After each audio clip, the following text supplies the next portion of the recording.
mastata'tu a'udzu bika min syarri ma sana'tu abu'u laka bi ni'matika 'alayya wa abu'u bi dhanbi faghfir li fa innahu la yaghfiru adh-dhunuba illa anta. أمسينا على فطرة الإسلام وعلى كلمة الإخلاص وعلى دين نبينا محمد صلى الله عليه وسلم وعلى ملة أبينا إبراهيم حنيفا مسلما وما كان من المشركين أما بعد. اللهم إنا نسألك علما نافعا ورزقا طيبا وعملا متقبلا. اللهم علمنا ما ينفعنا وانفعنا بما علمتنا وزدنا علما وهدى وتوفيقا آمين يا رب العالمين. Ibu-ibu sekalian, apa kabar Bu? Alhamdulillah. Bagaimana, sehat? Sehat, alhamdulillah. Mumpung sehat. Sehat, sakit apa?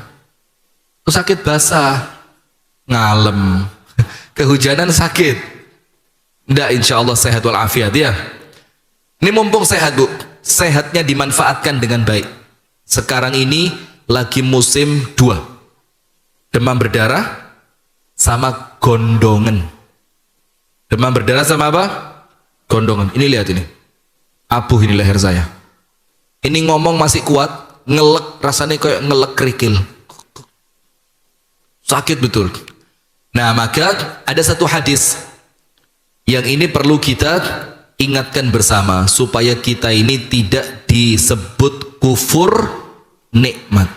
Rasulullah sallallahu alaihi wasallam bersabda dalam hadis riwayat Imam Bukhari dan Imam Muslim rahimahumallahu taala, ni'matani, ada 2 kenikmatan, maghbunun, yang banyak manusia tertipu,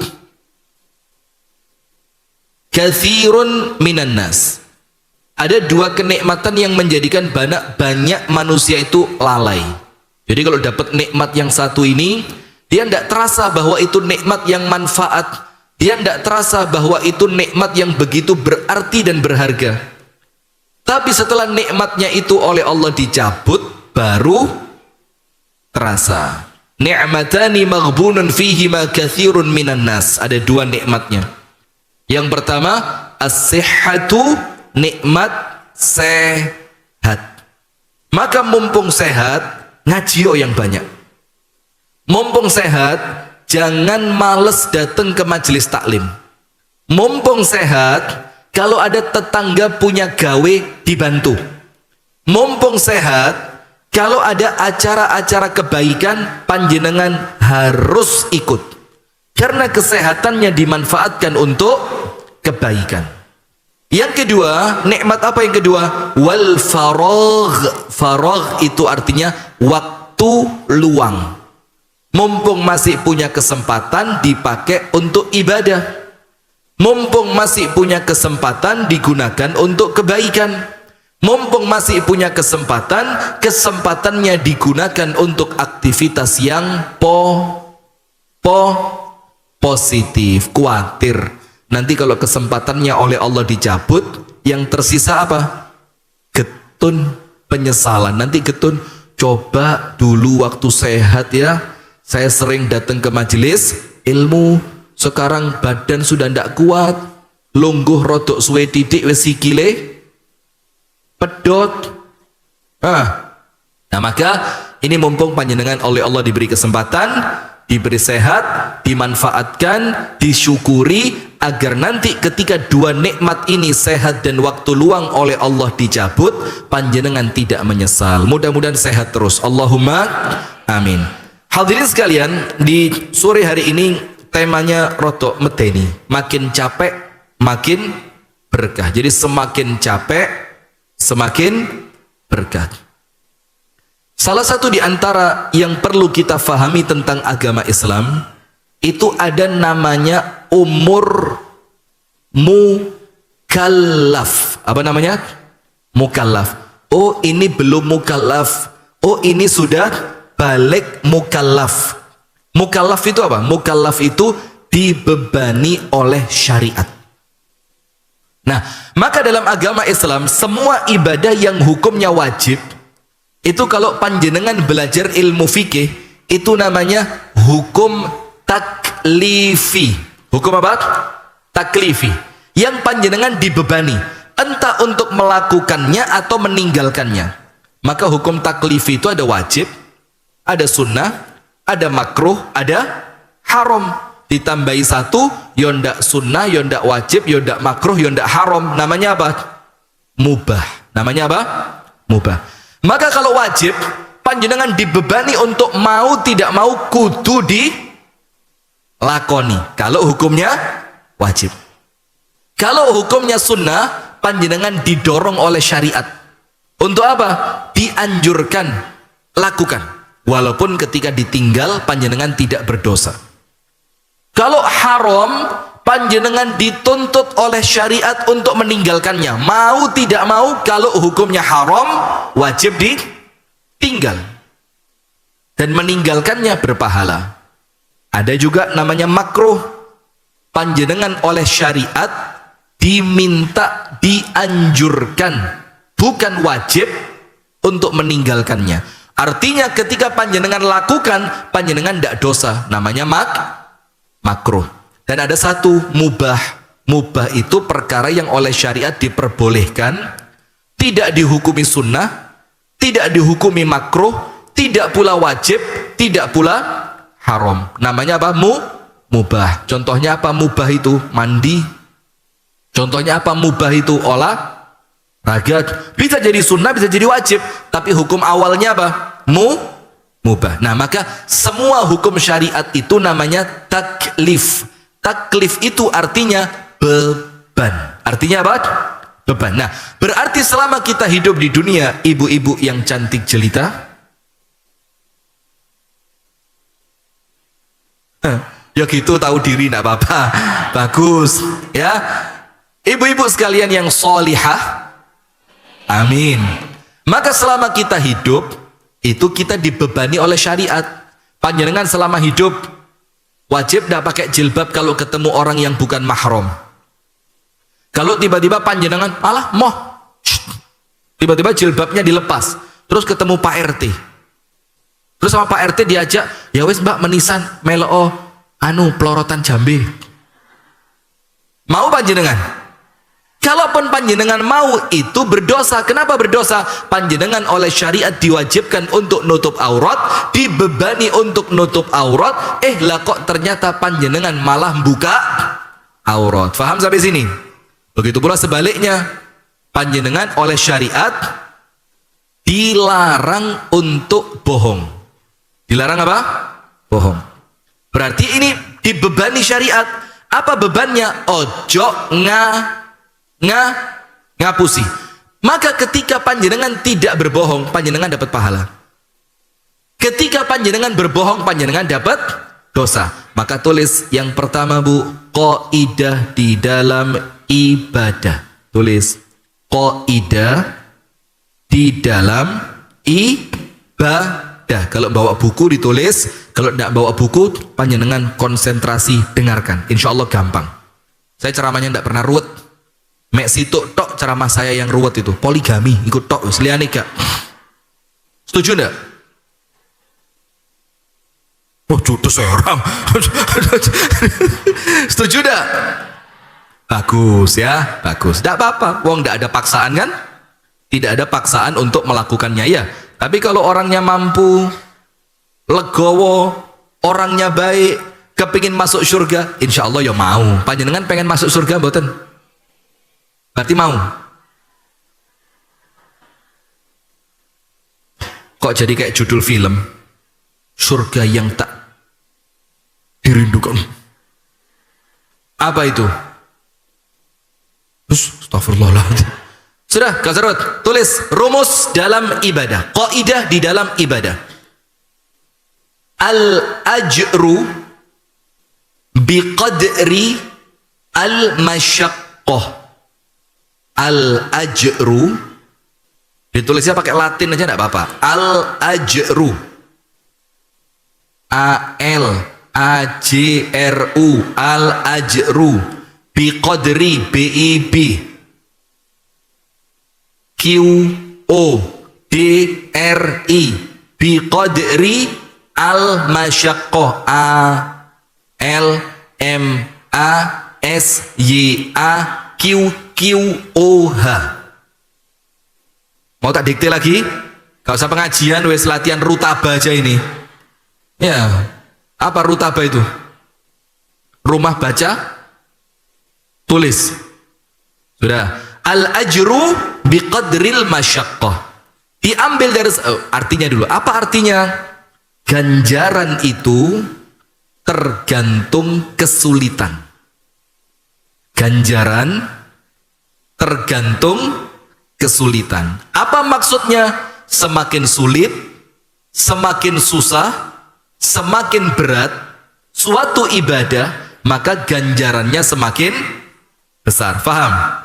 Berarti seorang istri yang suaminya cuma punya satu istri dibandingkan seorang istri yang suaminya punya dua istri, kira-kira berat mana? Yang satu apa yang dua? Menisan. Los. Saya tanya satu apa dua, apa jangan jawab tiga. Sekalian 17 gitu lah wes. Nah maka suami yang istrinya satu dibanding suami yang istrinya dua, berat mana?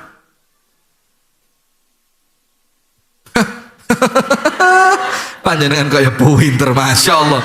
Sudah, saya mau konsentrasi ngaji beneran ini bu, tidak guyon saya bu. Maka tidak usah itu contohnya ya, contohnya yang lain. Begini, sholat dalam keadaan imamnya bacaannya panjang sampai kaki panjenengan capek, dibanding sholat yang imamnya bacaannya pendek tidak sampai menjadikan kaki anda lelah, maka kira-kira yang lebih besar pahalanya yang sampai capek atau yang tidak capek? Nah, itulah arti dari kata rumus qaidah al-ajru biqadril masyaqqah.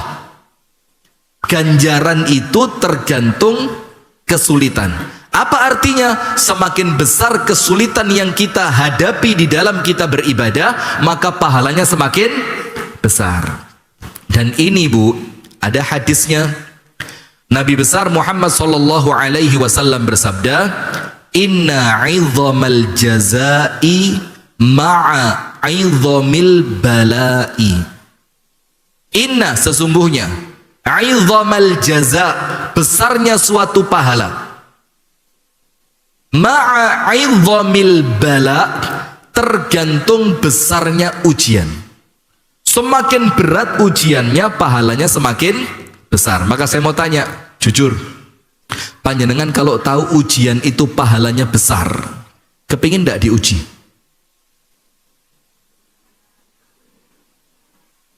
Loh, ayo dijawab, ini pengajian kok. Panjenengan kalau tahu ujian itu semakin berat, pahalanya semakin besar, terus setelah tahu ini, panjenengan kepingin tidak diuji sama Allah? Bagus. Suami suruh nikah lagi bu, ujian, insya Allah pahalanya besar. Yonda itu contohnya. Astagfirullahaladzim, astagfirullah. Sudah begini, tidak boleh minta diuji, itu tidak boleh. Contohnya apa? Ada seorang sahabat Nabi menjelang wafat. Menjelang apa? Wafat. Ketika dia menjelang wafat, ternyata sakitnya berat sekali, parah.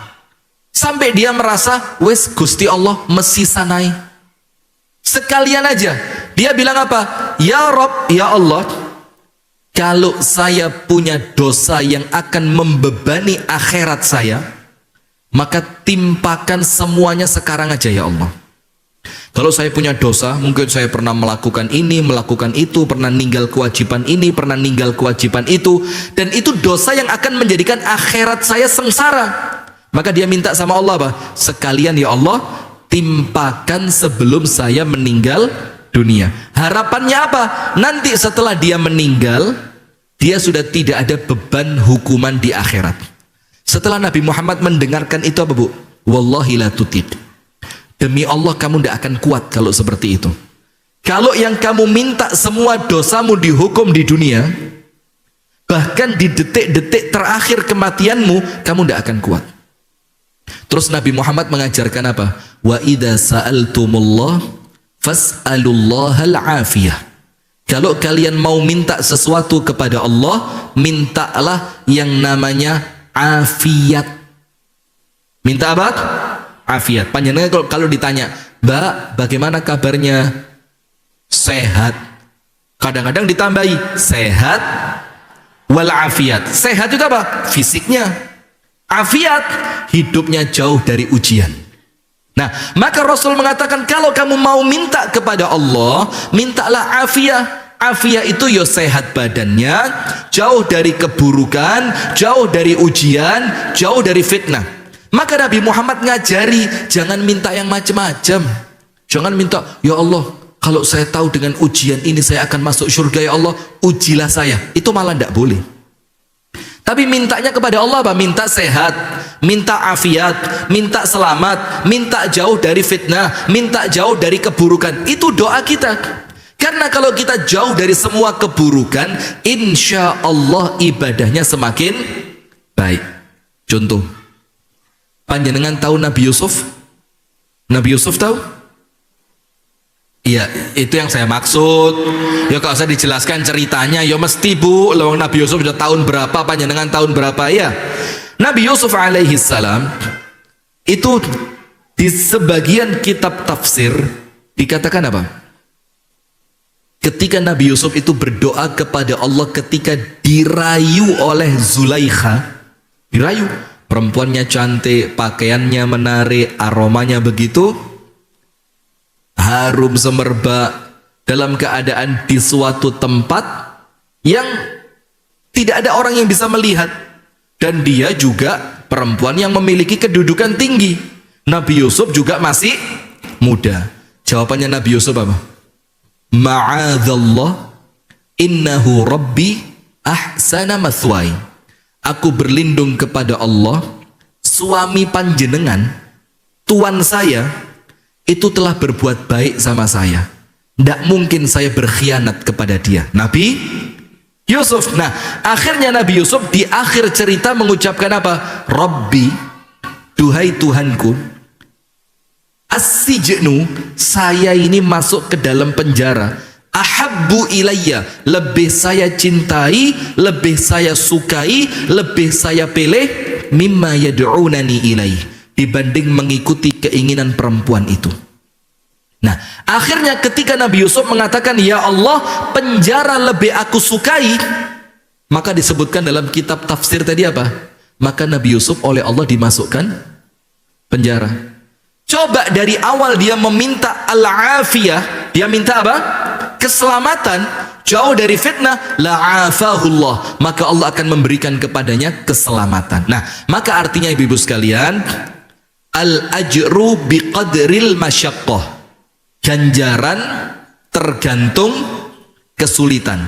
Maksudnya semakin berat suatu ibadah, maka pahalanya semakin besar. Nabi Muhammad bersabda dalam hadis yang sahih, inna 'idhamal jaza' ma'a 'idhamil bala. Pahala itu tergantung besarnya ujian. Nah, maka dengan itu Bu, saya mau tanya, siapa manusia di alam dunia ini yang ujiannya paling berat? Berani Anda ngomong gitu? Orang paling iman loh itu Bu. Ayo, di dunia ini siapa manusia yang ujiannya paling berat? Nabi Ayub, Nabi Ibrahim, atau Nabi Sulaiman yang bisa ngomong sama semut, yang katanya bahasa semut itu gufron gitu. Tahu yang makoli rahmatan inna itu loh. Saya kok ngomong itu terus ya, kualat saya. Saya kalau mau tidur Bu, dengerin dia di YouTube. Saya buka YouTube-nya, hiburan, refreshing. Lah kok kegawa terus sekarang ya. Sudah, maka ibu-ibu sekalian, Nabi yang ujiannya paling berat itu Nabi Nabi Muhammad sallallahu alaihi wasallam. Maka Nabi Muhammad mengatakan, inna asyaddan nasi balaan al-anbiya. Manusia di alam dunia ini yang ujiannya paling berat yaitu para nabi. thumma alladhina yalunahum, thumma alladhina yalunahum. Dalam riwayat yang lain, fal amsalu fal amsal. Kemudian apa? Orang yang imannya di bawahnya, dan kemudian di bawahnya, di bawahnya, di bawahnya, dan seterusnya. Tapi ingat, ketika para nabi ujiannya paling berat, surga yang paling tinggi nanti, surganya siapa? Surganya siapa? Para nabi. Nah, maka ibu-ibu, ujian dari Allah mungkin, nun sewu nggih, mungkin panjenengan Allah takdirkan secara ekonomi susah. Ketambahan anaknya oleh Allah diuji dengan penyakit yang parah. Kemudian ditambahi lagi panjenengan itu oleh keluarga gara-gara miskin tidak dihiraukan. Ditambahi lagi karena panjenengan punya anak yang sakit, tetangga pun ngelihat panjenengan merasa, ya saya ikut panjenengan loh ya, jijik. Maka setiap bertambahnya ujian yang Anda terima, maka setiap itu pula pahala yang Anda terima dari Allah semakin bertambah. Semakin apa? Bertambah. Dan jangan kecil hati. Kenapa? Ujian itu bukan pertanda Allah benci, dan orang yang tidak diuji juga bukan pertanda Allah suka. Sebagaimana gambaran gampangnya begini, sugih gak mesti dicintai oleh Allah, melarat juga tidak mesti dibenci oleh Allah. Begitupun sebaliknya, orang kaya ya belum tentu dibenci sama Allah, orang miskin ya belum tentu dicintai oleh Allah. Karena semuanya bergantung pada bagaimana kita menyikapi kekayaan dan bagaimana kita menyikapi kemiskinan. Karena kaya atau miskin dua-duanya ujian. Faham adik-adik? Faham adik-adik? Ini PAUD Melati ya? PAUD apa namanya ini? Nah, maka dengan itu hadirin, sekarang kita akan sampaikan di sini. Ada beberapa lelah. Lelah itu apa? Capek. Yang kalau itu adalah lelahnya kita, maka semakin capek Allah semakin senang. Jadi yang pertama kita sampaikan apa? Rumusnya. Semakin berat, pahalanya semakin besar. Maka ketika panjenengan melakukan ibadah kok kroso abot, justru itulah pemacu untuk panjenengan beribadah, karena panjenengan ngerti lek ibadai abot pahalane gede. Maka sholat yang paling berat sholat apa? Subuh. Maka sholat yang pahalanya paling besar sholat apa? Subuh. Kalau sholat sunnah, tahajud. Kenapa? Semakin berat meripate tasih.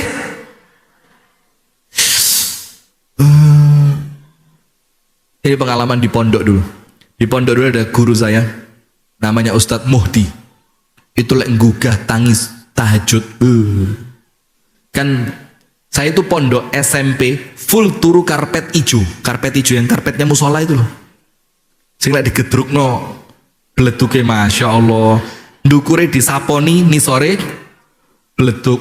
Itu full SMP.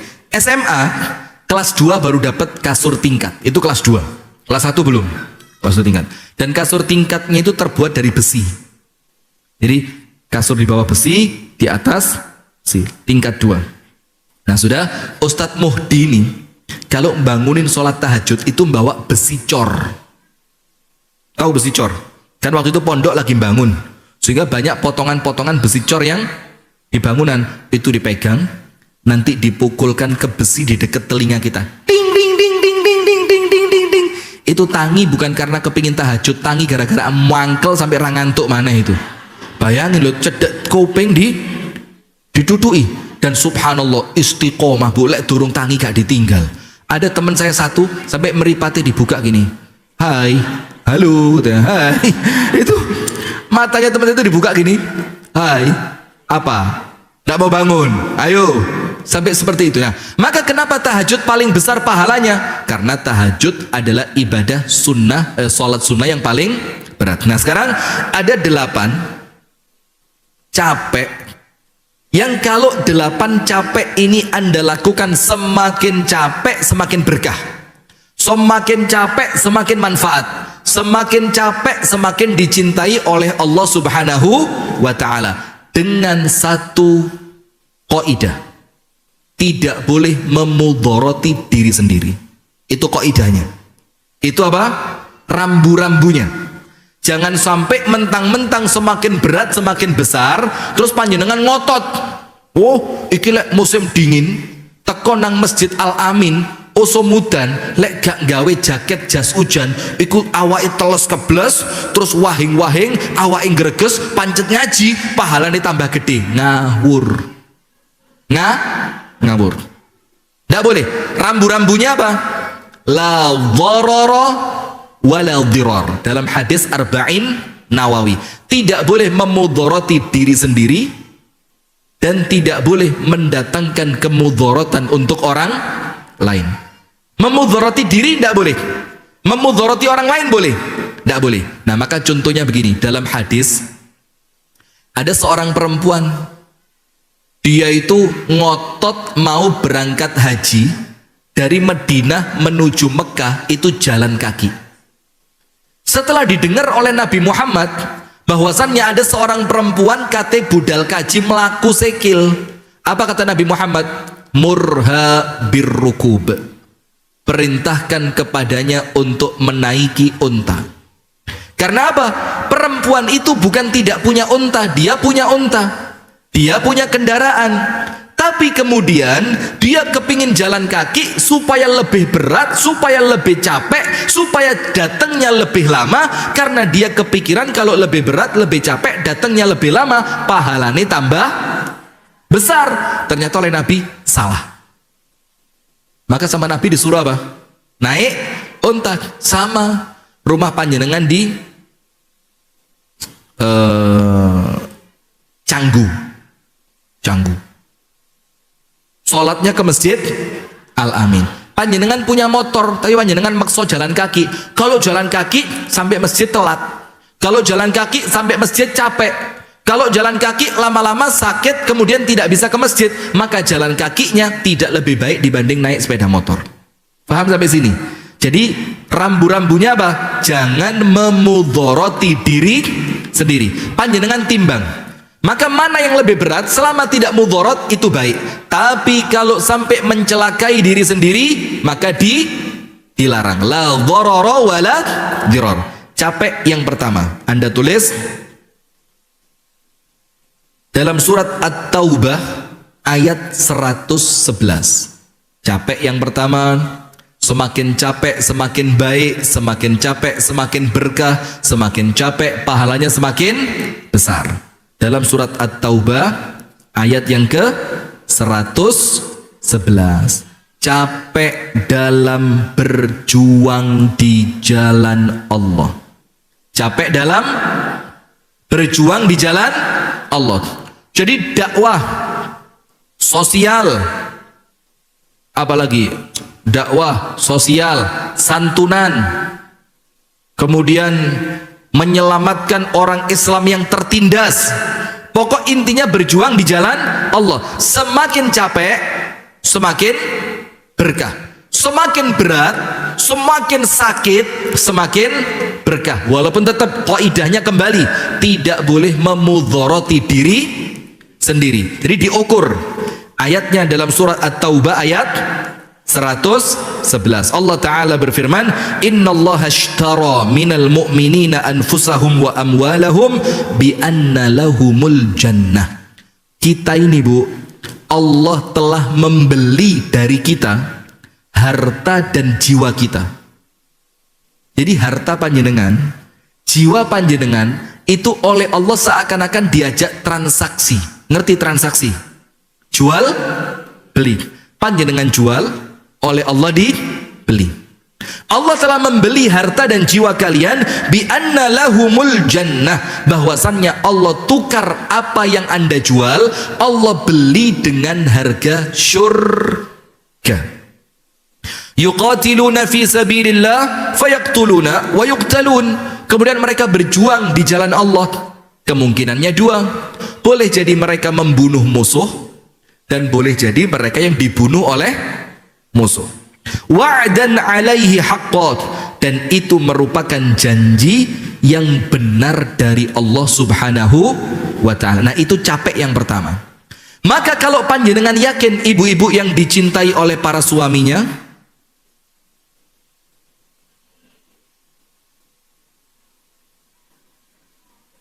Kok ndak yakin panjenengan? Suami panjenengan nikah sama panjenengan itu landasannya cinta apa terpaksa? Hah? Cinta dulu, sekarang kadung kata apa maneh wong genek liyane. Cinta apa terpaksa? Insya Allah ya. Jadi semakin jelek istrinya, kalau dia semakin sayang, pahalanya tambah gede. Oh itu sesuai dengan beratnya apa? Ujian. Istrinya semakin berat, pahalanya semakin besar.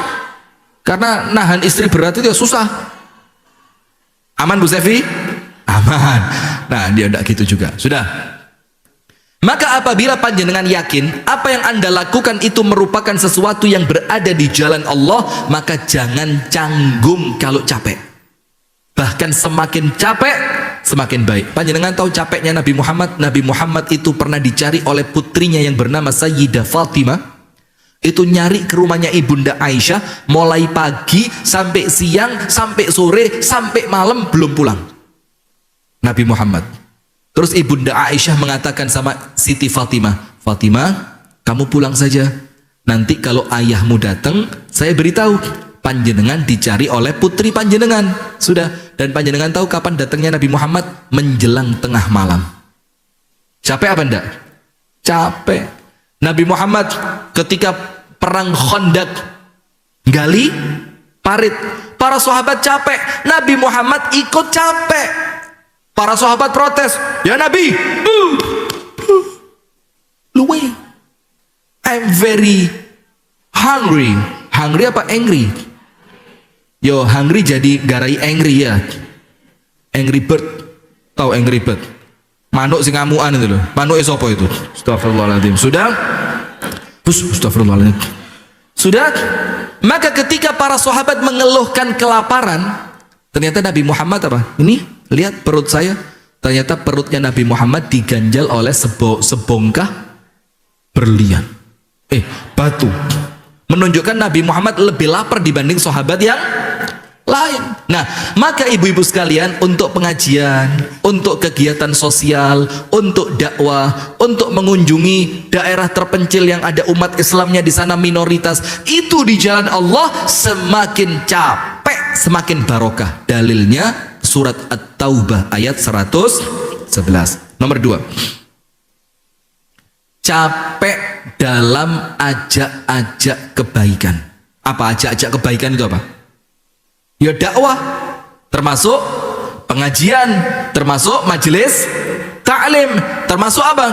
Sekolahan, guru sekolah, kepala sekolah, guru, TU, bahkan bagian bersih-bersih. Semakin mereka capek dalam rangka berdakwah, mengajak pada kebaikan untuk menyebarkan ilmu, maka semakin capek semakin barokah. Tetap kaidahnya jangan memudharati diri sendiri. Tadi diukur awak ibu, kalau kerasa mulai capek jangan diforsir. Kemarin sempat viral, ada seorang dokter ahli bedah tulang ya, itu ngoperasi pasien banyak sampai ternyata dokternya itu terkena serangan jantung, akhirnya meninggal dunia. Terus banyak teman-teman dokter WA ke saya. Salah satunya teman kami dokter dari Padang, ahli kandungan, istrinya spesialis pengobatan pakai radiasi nuklir. Jadi si suami SPOG, si istri pengobatan ahli radiasi nuklir. Jadi ngobatinya itu pakai atom-atomnya nuklir. Saya bilang sama suaminya, Pak dokter, bahaya juga ini. Panjenengan macam-macam nuklir keluar. Nah, beliau WA sama saya, pesan suara, Ustadz bagaimana? Saya bilang, kita tidak bisa menghukumi.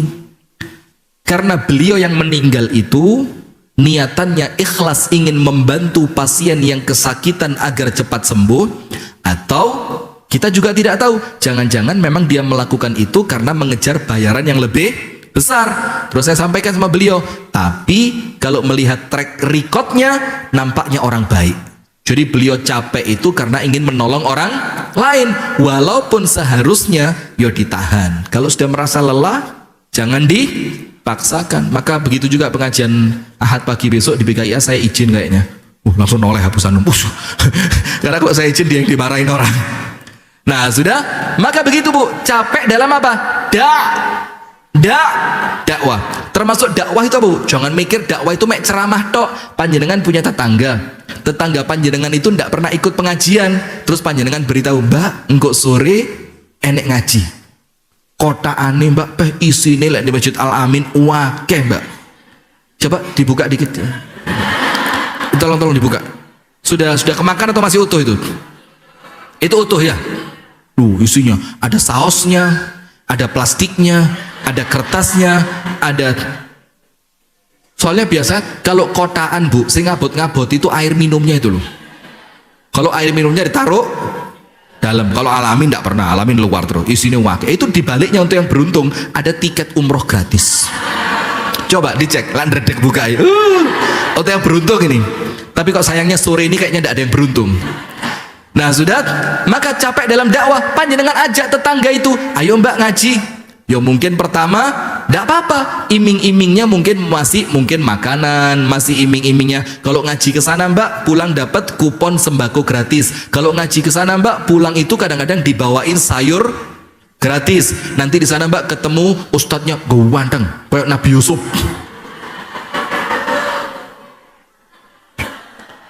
Bukan saya, yang lainnya. Sudah, ketika orang itu akhirnya mau ngaji, terus panjenengan gonceng, ayo Mbak tak barengi, mumpung aku sepeda motoran. Nanti pulang diantar lagi ke rumahnya. Terus orangnya seneng ngaji. Akhirnya setelah seneng ngaji, orangnya jadi orang yang taat kepada Allah. Orangnya semakin ibadah kepada Allah. Orangnya semakin baik akhlaknya. Maka panjenengan itu yang memulai dapat pahalanya. Selama dia baik, selama dia ngaji, selama dia ibadah, panjenengan yang ngajak pertama kali dapat pahala yang sama. Seneng apa boten? Nah, apa lelah dalam dakwah dalam Al-Quran di surat Fussilat. Surat apa? Fussilat. Ayat berapa? 33. Surat Fussilat ayat 33.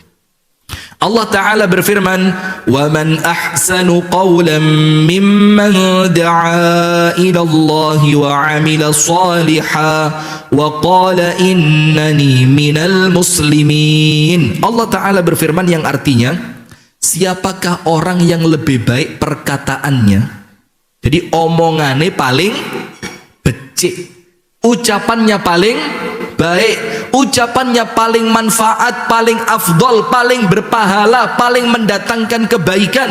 Siapakah orang yang lebih baik perkataannya daripada orang yang menyeru manusia kepada Allah dan menyeru manusia untuk melakukan amal soleh.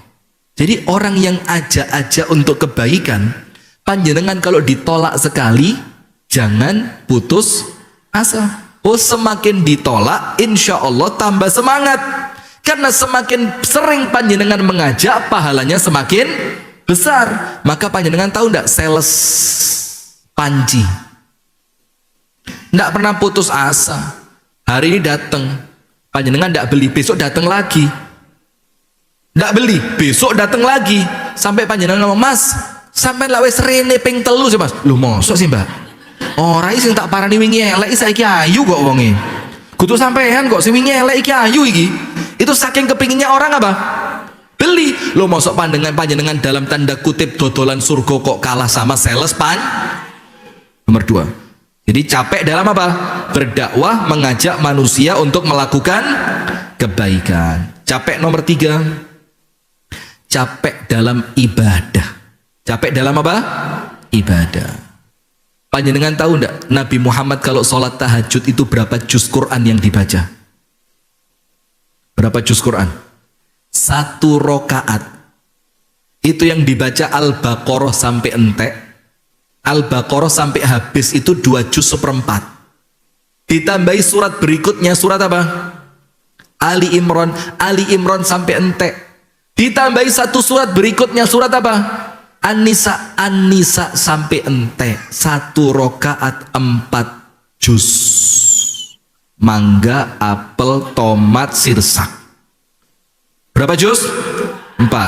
Al-Baqarah, Ali Imran dan An-Nisa. Sampai sahabat Nabi yang ikut sholat, sampai dia ngomong apa? Fahamamtu su. Fahamamtu su. Saya ini sampai niat elek. Niat elek. Ditanya sama sahabat yang lain, niat elek opo sampean? Kate tak tinggal ae Kanjeng Nabi iki. Beh gak ngeru nggawa penumpang lah kok salatnya digetne ae. Rakaat pertama 4 juz. Karena Nabi Muhammad tahu ini salat sunnah yang Nabi Muhammad awal melakukannya sendirian. Tapi lek salat bareng jamaah justru yang paling afdol, yang paling ringan supaya orang tidak merasa keberatan. Tahu Mu'adz ibnu Jabal salat tuwawa sampai satu orang laki-laki ngamuk. Salat kok dawa era. Keluar dia, surat dibatalkan salatnya. Wadul sama Nabi Muhammad, ya Rasulullah, Mu'adz atala alaina salat.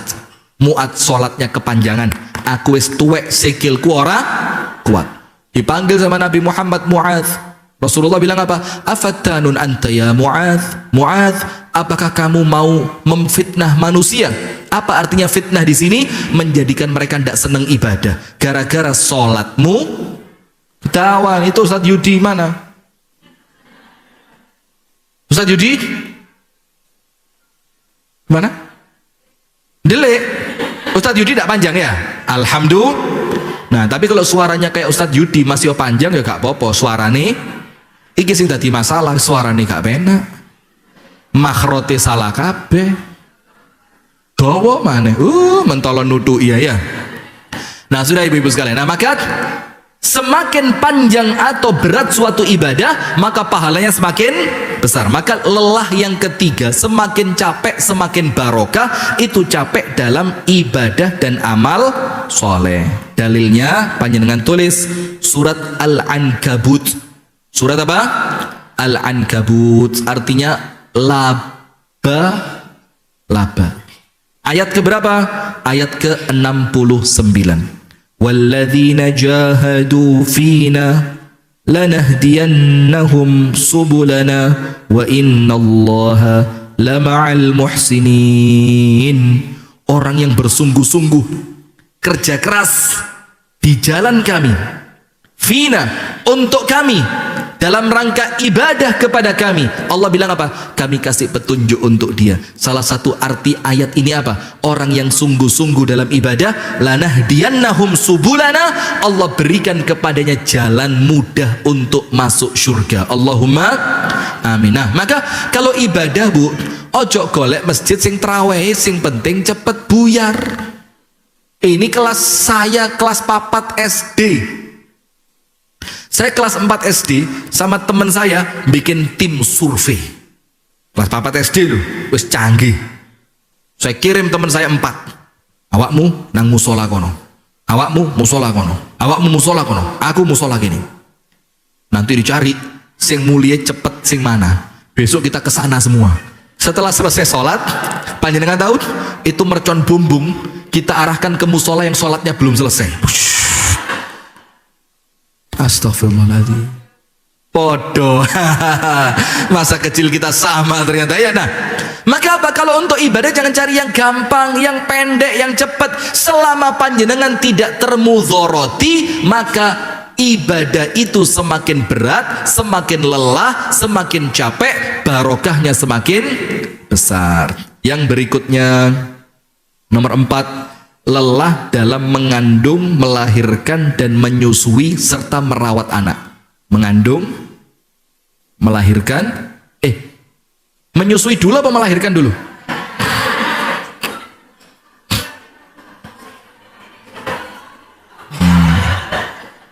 Hati-hati. Oh yang ini, melahirkan, mengandung, melahirkan, menyusui, merawat. Itu semakin sering hamil, setahun ping 5 menungso tikus.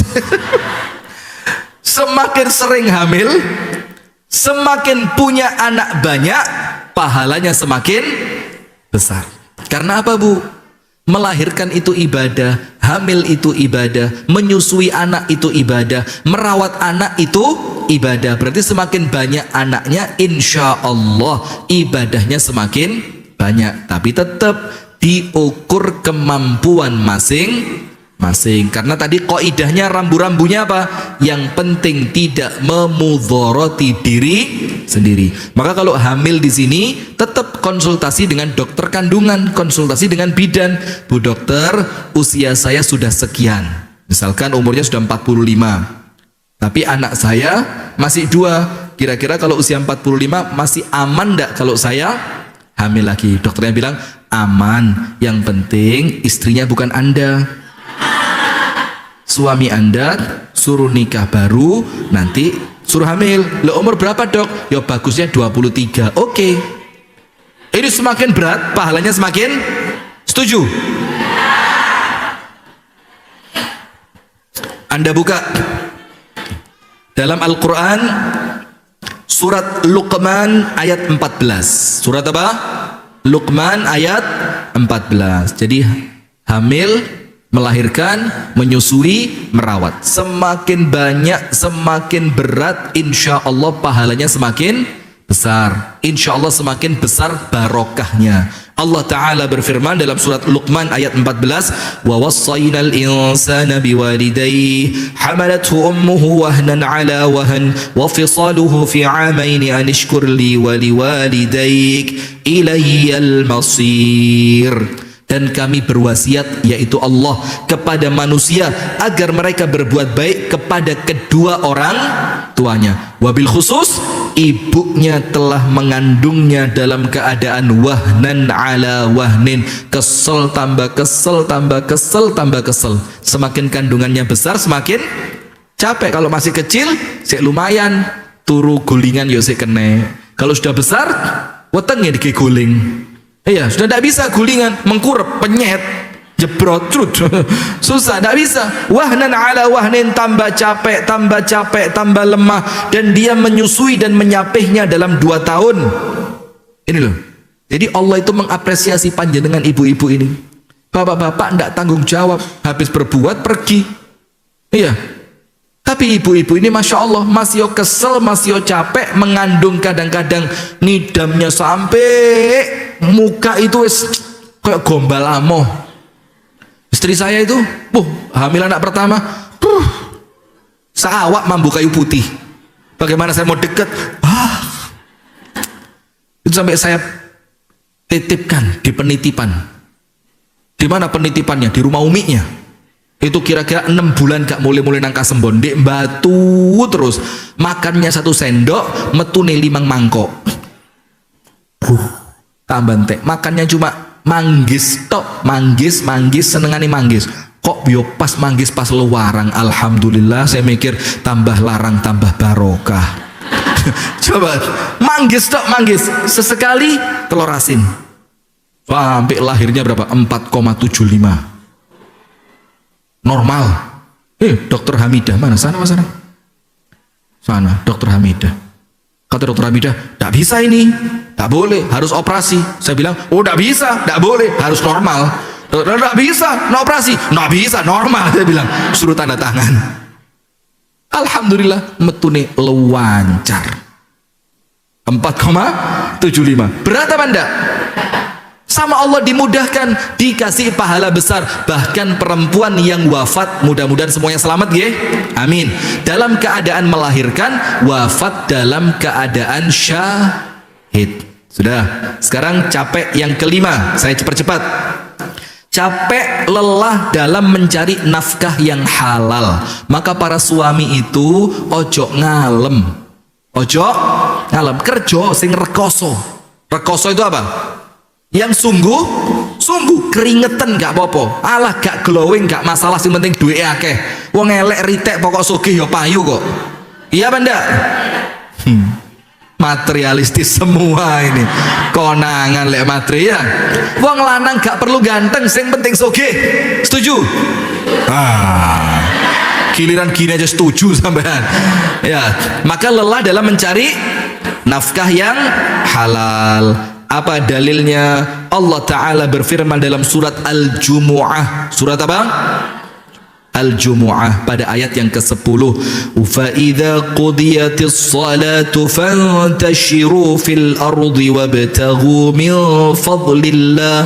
Kalau sholat Jumatnya selesai, ndango ngalih, cepat pergi, bertebaranlah di muka bumi. Untuk apa? Kerja. Maka Allah minta jangan sholat tok, tapi setelah sholat kunci penarik rezeki, ikhtiar rezekinya dicari, nanti sama Allah dimudahkan. Kalaupun capek jangan khawatir, semakin capek semakin barokah. Yang keenam, lelah mengurus keluarga. Lelah mengurus siapa? Keluarga. Surat At-Tahrim ayat 6. Surat At-Tahrim ayat 6. Ayatnya apa? Qu anfusakum wa ahlikum naro. Semakin berat ngaturnya, insya Allah semakin barokah. Yang ketujuh, capek lelah dalam menuntut ilmu. Dalilnya dalam surat Ali Imran ayat 79. Surat apa? Ali Imran ayat 79.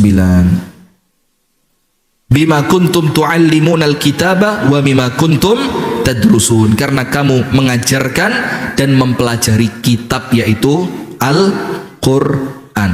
Sekarang yang terakhir, yang ke-8, capek lelah dalam menghadapi kekurangan dan penyakit. Dalam menghadapi apa? Kekurangan, ujian dan penyakit. Ayatnya panjenengan tahu semua, surat Al-Baqarah ayat 155. Wala nabluwannakum bisyai'in minal khawfi wal ju'i wa naqsin minal amwali wal anfusi wal thamarat wa basyiris sabirin. Berikan berita gembira untuk orang yang ketika mendapatkan ujian mereka bisa bersabar.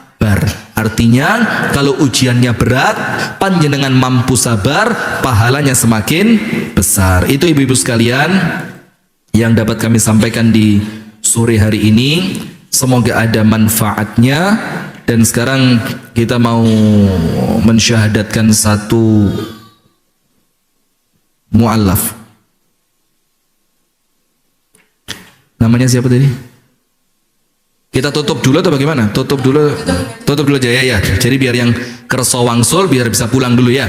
Jadi sebelumnya kami tutup pengajian kita dibagi di tahu di sore hari ini. Mudah-mudahan manfaat, panjenengan mudah-mudahan pulangnya selamat sampai rumah masing-masing.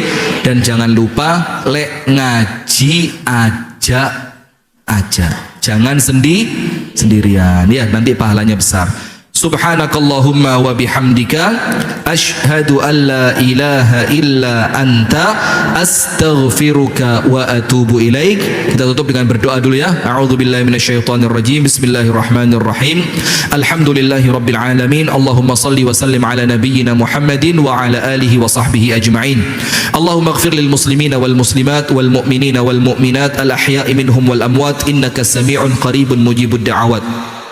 ربنا هب لنا من أزواجنا وذرياتنا قرة أعين واجعلنا للمتقين إماما رب اجعلني مقيم الصلاة ومن ذريتي ربنا وتقبل دعاء ربنا ظلمنا أنفسنا وإن لم تغفر لنا وترحمنا لنكونن من الخاسرين لا إله إلا أنت سبحانك إنا كنا من الظالمين يا مقلب القلوب ثبت قلوبنا على دينك وطاعتك اللهم إنا نسألك توبة نصوحا قبل الموت اللهم إنا نسألك حسن الخاتمة ونعوذ بك من سوء الخاتمة ربنا آتنا في الدنيا حسنة وفي الآخرة حسنة وقنا عذاب النار وصلى الله وسلم وبارك على نبينا محمد والحمد لله رب العالمين السلام عليكم ورحمة الله وبركاته.